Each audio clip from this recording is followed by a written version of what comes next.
Okay, so the first one is the power of positive reinforcement. So positive reinforcement, I will tell you right now, is the most important and powerful principle of applied behavior analysis.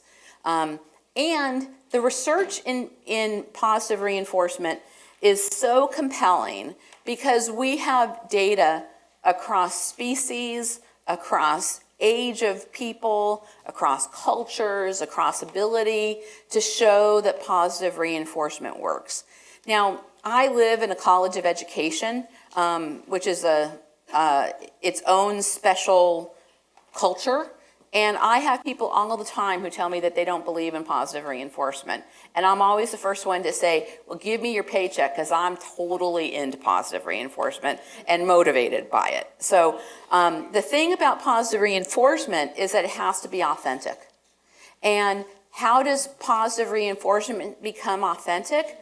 One way is through relationships. So I think about, I had an amazing graduate advisor named Don Bear, and he was an amazing man.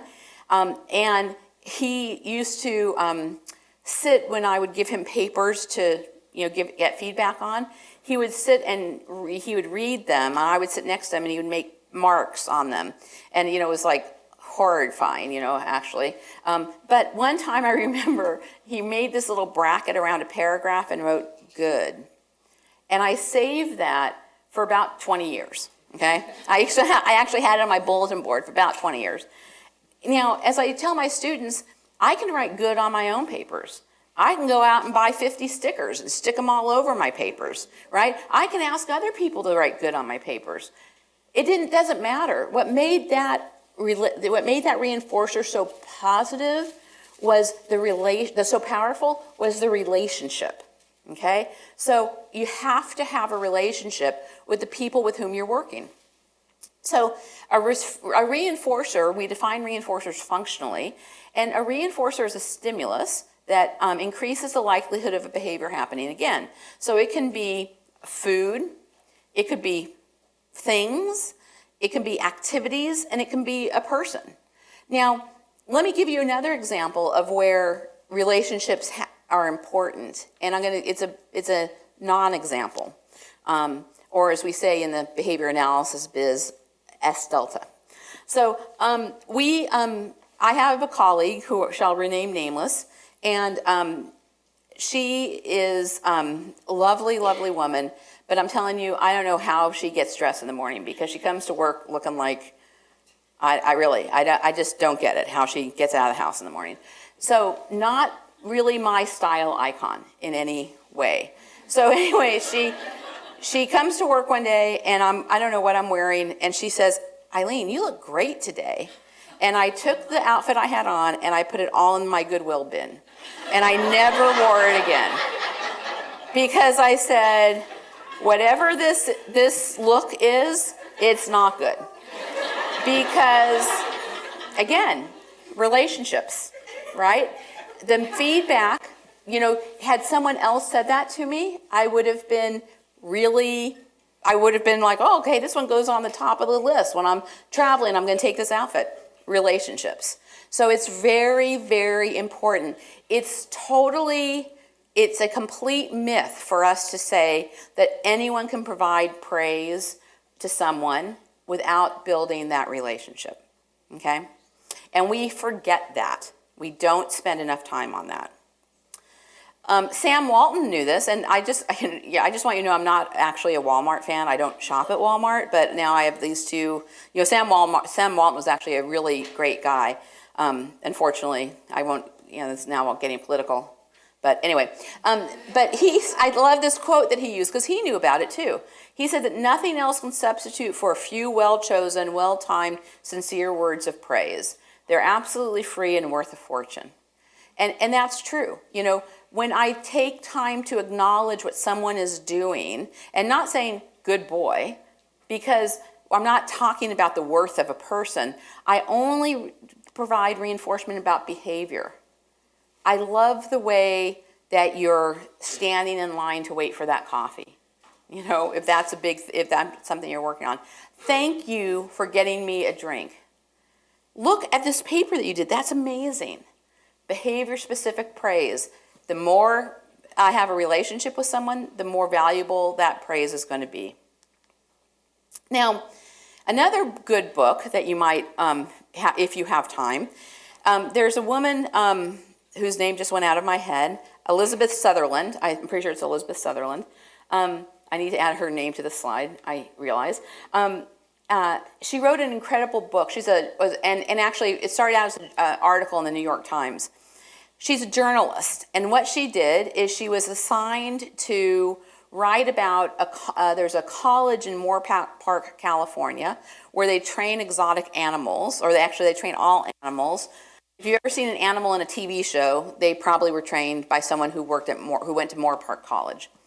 And so she was sent to work to go do a story about that, and she wrote an article in the New York Times that was called, how Shamu saved my marriage, and so she talked about the fact that, and they use applied behavior analysis, they use reinforcement, and she said the central thing I learned from exotic animal trainers is that I should reward the behavior I like and ignore the behavior I don't. Not just for people with disabilities in our lives, but for everyone in our lives. Approximations, rewarding the small steps towards learning a whole. She talked about the importance of using approximations, the idea, and in behavior analysis we call that, in special education we call that shaping. Working on small approximation towards a target behavior. How do we do that? She said, reward incompatible behavior. Okay? So if I don't like the fact that someone is pulling paper off the bulletin boards as they walk down the hallway in school, maybe they need to hold the folder that has the attendance in it for the teacher, because you can't do both. And then it's never the animal's fault. So it's student failure is instructional failure. It's a great, if you just Google Elizabeth Sutherland or what Shamu taught me, you'll probably find this article. It's a super interesting article, and it's really short. So now, I just do need to, get my geek on because I am a behavior analyst. And, we talk about this ABC pattern of behavior. I'm sure most of you are familiar with this.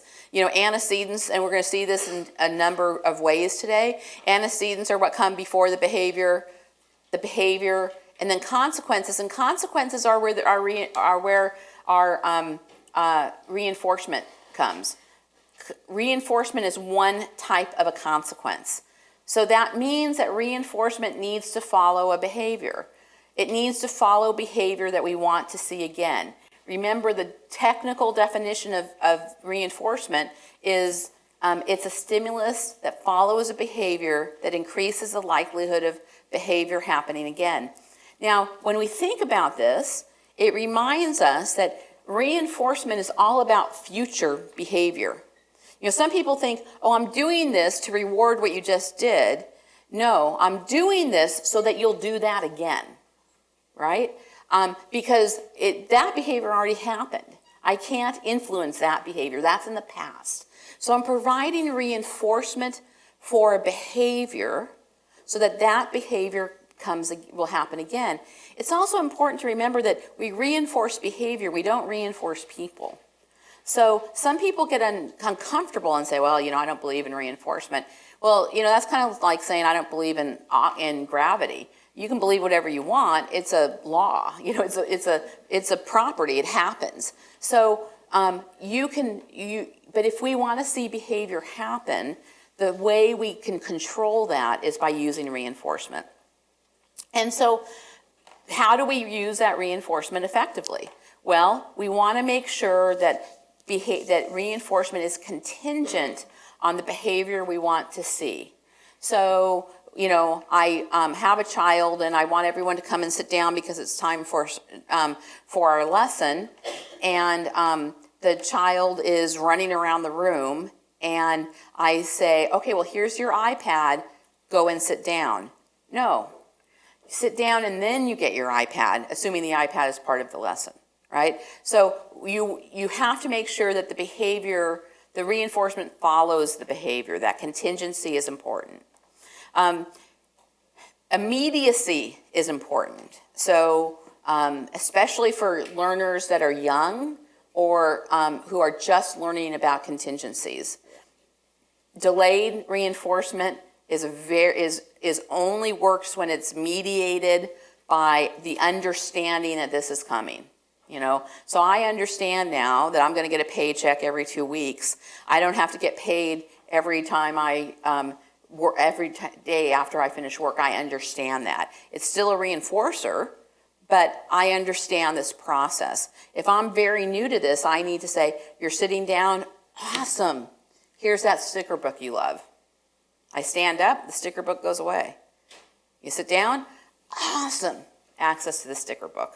Okay? That behavior contingency needs to be clear. We want to use praise, but we want to describe the behavior. Remember, we're not, kids are always good. We're not praising, saying you're good or you're not good. We're saying this behavior is good. This is the behavior I want to see. We need to vary reinforcers. No matter how much you like something, we're going to get tired of it. Again, works for adults as well. But I always think about a little girl we had in our program who she was really hard to find things that she liked. And we've all worked with kids where people say, nothing's reinforcing. Well, let me abuse you of that notion. Everyone has something that's reinforcing. So you just have to look for it. I think about one little boy we worked with. We couldn't find anything. He would sit down in his mom's lap, and she had beautiful long hair, and he would take her hair and rub it on his cheek. So I said, could we cut a swatch of your hair off? And she was like, no. So I went to the store, and I bought a makeup brush, and we brushed his cheek with the makeup brush. So he loved that, okay? Now, he was 2 at the time. He's in college now. He's not still carrying the makeup brush around. So the reality is that what that gave us was an entree into teaching him about other things that became reinforcing. Because if you've never experienced it, it can't be reinforcing, okay? But let me tell you about the very reinforcing story. So we had a little girl in our room. She wasn't, the only thing we found that she really liked were things associated with the Wizard of Oz. So we were in it. We had every book, every figurine, every sticker. We were all in Wizard of Oz. And then one day, it was like, no more Wizard of Oz. Nope, didn't want it. And we were like, oops, what are we going to do now? So you have to vary things, because any of us get bored with, we satiate with if you have too much of one thing. Reinforcers are individual. That's why we need to do a preference assessment to understand what is most likely to function as a reinforcer. Just because someone likes something doesn't mean it will function as a reinforcer, but it increases the likelihood that it will. One of the things I say to my beginning students is, so are M&Ms reinforcing? And the correct answer is, it depends. People always use reinforcer M&Ms as the stereotype of a reinforcer. Maybe we have someone who doesn't like chocolate. I actually have a niece that doesn't like chocolate. I still don't think she's really a member of our family, because I can't believe she doesn't like chocolate, but she doesn't like chocolate. Her choice. When we need to make sure that we use reinforcement to create strong behaviors. So the most durable kinds of behaviors are developed through intermittent reinforcement. So I don't know if any of you have actually ever used a slot machine, or but when you look and when you've played with a slot machine, you understand the idea of intermittent reinforcement. You say, okay, I'm going to put my quarter in the slot machine, and I don't win, I don't win, I don't win. Oh, I won. I'm going to keep going.